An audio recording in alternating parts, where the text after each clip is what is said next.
दोस्तों नमस्कार। मैंने अपने पिछले वीडियो में बात किया था जुडिशरी के बारे में, न्यायपालिका के बारे में कि कैसे एक लोकतंत्र में आधार स्तंभ का काम करती है न्यायपालिका। दोस्तों कहीं न कहीं न्यायपालिका पे कुठाराघात करने की एक कोशिश की जा रही है इज़राइल के द्वारा। मैंने बात भी किया था उस वीडियो में कि इज़राइल एक ऐसा बिल लेके आने वाला है कि वहाँ न्यायपालिका पे अंकुश लगा सके। तो दोस्तों कल के डेट में न्यायपालिका पे उसने अंकुश लगाने का अपना पहला स्टेज जो था उसने वो क्लियर कर लिया, अर्थात उसने वो बिल पास करवा लिया। ध्वनि मत से वो बिल पास हो चुकी है। उस बिल में मुख्यतः ऐसे प्रावधान किए गए हैं कि न्यायपालिका के फैसले को जो वहाँ की सुप्रीम कोर्ट है उसके फैसले को साधारण बहुमत से बदलने की उसमें बात की गई है, उसमें प्रावधान किया गया है। दूसरी उसमें जो प्रमुख बिंदु पे ध्यान दिया जाना चाहिए वो है कि वहाँ के जजों की नियुक्ति जो है वो अब पूरी तरीके से राजनीतिक कार्यपालिका पे आश्रित हो चुकी है।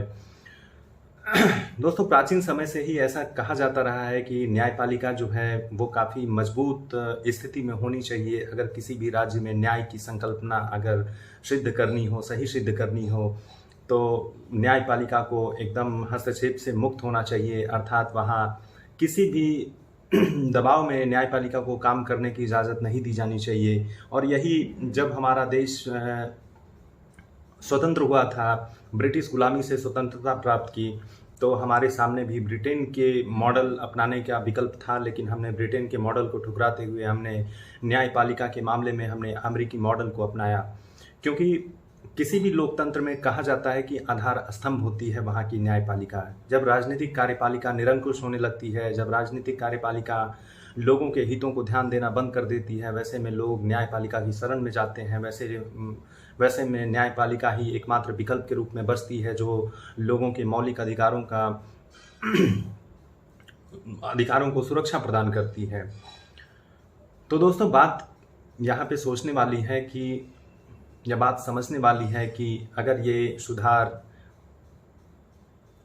जिसको सुधार कहा जा रहा है, हालांकि ये सुधार की श्रेणी में नहीं आता, क्योंकि ये कहीं ना कहीं लोकतंत्र के जो लोकतांत्रिक देशों का जो अपना मूल्य होता है उन मूल्यों के विपरीत जाके ये काम किया गया है। इसके पीछे की मानसिकता क्या है, इसका प्रभाव हमारे और आप जैसे लोगों पे क्या प्रभाव पड़ने वाला है, इससे बाकी देश क्या सीखने वाले हैं, इसी पे हम बात करेंगे। दोस्तों आपको पता ही होगा कि राजनीतिक कार्यपालिका न्यायपालिका में हमेशा टकराव की स्थिति रहती है और स्थिति वहाँ और ज़्यादा विकराल रूप ले लेती है जहाँ पे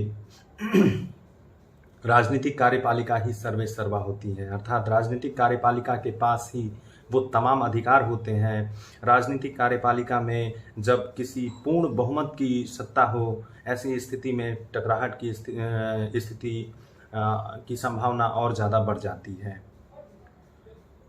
दोस्तों जब इज़राइल ऐसे प्रावधान लेके आता है तो ऐसे प्रावधान को जब वो पास करवा लेता है तो ये एक मॉडल का रूप ले लेता है। इसको मॉडल कहा जाता है। जब कोई भी देश अपने यहाँ कुछ नया खोज करता है, नया इजाद करता है, नई कोई पॉलिसी लेके आता है, तो वो एक तरीके से मॉडल का काम करती है। मॉडल अर्थात यही मॉडल होता है।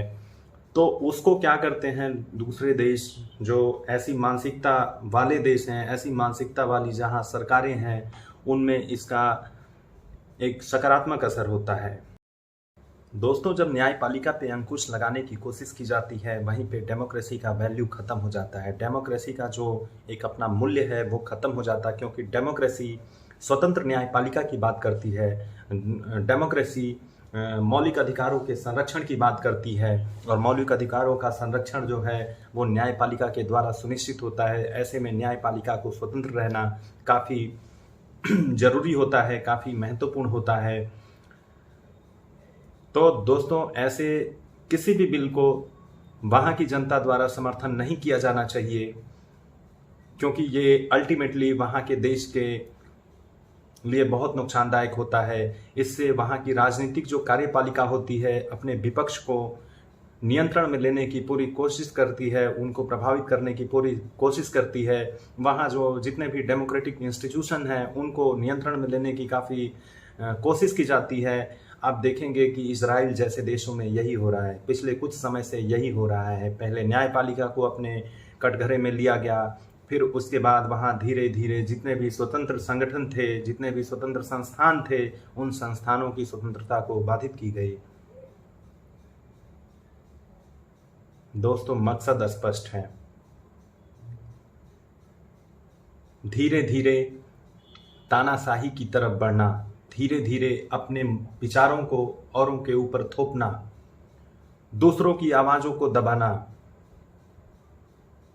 दूसरे की स्वतंत्रता से कोई इत्तेफाक नहीं रखना, यही मकसद होता है ऐसी मानसिकता के पीछे, जो कि कहीं से भी सही नहीं है, कहीं से भी उचित नहीं है, कहीं से भी जायज नहीं है। इसका विरोध होना चाहिए। जितने भी डेमोक्रेटिक कंट्री हैं उनको इस बिल को लेकर के इजराइल पे दबाव बनाना चाहिए, इजराइल को ऐसे बिल को वापस लेने के लिए मजबूर किया जाना चाहिए। क्योंकि जब एमनेस्टी इंटरनेशनल ह्यूमन राइट्स की बात करता है तो ह्यूमन राइट्स का जो रखवाला होता है वो हमारी न्यायपालिका ही होती है। तो जब वही न्यायपालिका पे कुठाराघात किया जाता है, वही न्यायपालिका में उसकी स्वतंत्रता छीनी जाती है, तो एमनेस्टी इंटरनेशनल को सामने आना चाहिए। ऐसे संगठन को, इंटरनेशनल जितने ऑर्गेनाइजेशन हैं उनको सामने आना चाहिए। ऐसे जो देश हैं जो अपने आप को कहते हैं कि हम इतने साल पुराने लोकतांत्रिक देश हैं, हमारे यहाँ इतने साल पुरानी व्यवस्थाएं हैं जो सुचारू रूप से चल रही हैं, ऐसे देशों को आगे आना चाहिए। ऐसे देशों को इजराइल पे दबाव बनाना चाहिए, क्योंकि ये इजराइल का मॉडल एक बार लागू हो गया, व्यवहार में आ गया, तो इसका प्रभाव न जाने कितने देशों पे पड़ेगा।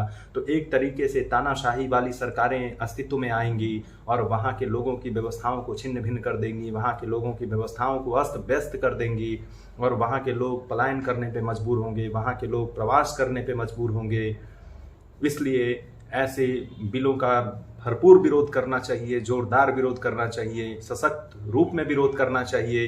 दोस्तों, इजराइल में इस बात का विरोध हो रहा है, लेकिन वो इजराइल तक ही सीमित है। हालांकि इसका जो प्रभाव होगा वो इजराइल की बाउंड्री तक सीमित नहीं होगा, इजराइल की जो अपनी टेरिटरी है वहाँ तक सीमित नहीं होगा। इसके प्रभाव दूर दूर तक देखने में आएंगे अगर एक बार ये आ गया व्यवहार में। तो ऐसे में दोस्तों, अपने देश में अगर ऐसी कोई भी सरकारें अगर इस मकसद से धीरे धीरे ही सही आगे बढ़ रही हों, ऐसे सरकारों को उखाड़ के फेंक देना चाहिए, क्योंकि लॉन्ग रन में ये बड़ी समस्या उत्पन्न करने वाली स्थिति। दोस्तों, इजराइल जब न्यायिक सुधार बिल लेके आता है तो इस बिल का प्रभाव केवल इजराइल तक सीमित नहीं रहता, क्योंकि ये बिल जब पास हो जाता है, ये बिल जब पास होने के बाद एक्ट बनता है, एक्ट बनने के बाद जब इसका इम्प्लीमेंटेशन होता है तो ये एक मॉडल का रूप ले लेता है। वो एक अलग मसला है कि ये मॉडल सक्सेसफुल है कि ये मॉडल फेल्योर है, ये मॉडल कैसे काम कर रहा है, इसका कोई मतलब नहीं है। मतलब ये जरूर है कि इससे राजनीतिक कार्यपालिका अपने स्वार्थों की सिद्धि कैसे कर सकती है, इस बात से जरूर मतलब है। हो सकता है कि आने वाले दिनों में भारत जैसे विकासशील देशों में भी ऐसी प्रक्रिया प्रारंभ की जा सके, ये हो सकता है, इस बात से इनकार नहीं किया जा सकता।